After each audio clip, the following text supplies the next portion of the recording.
All right, now that I have my second plant, I thought maybe I'd just pot it up in the old pot that it was in, because it's still a pretty pot, but you can see that it's dirty. Someone's lived in here for 3 years, so we got to kind of clean house a little bit. Take out some of the old soil. I have a bucket of water. I'm going to add some disinfectant to it. So, let's see, it's nice and soapy. I got a brush, and I'm just going to scrub it out.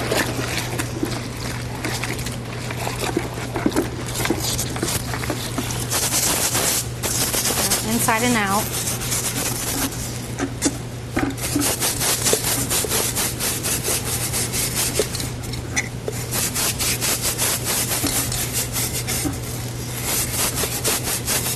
Get out all that soil. Sometimes there might be a little bit of algae, especially if the pot's been outside.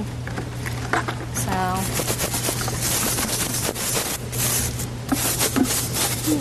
that's pretty good, pretty clean. We could probably rinse this up and most of the dirt would be out of it.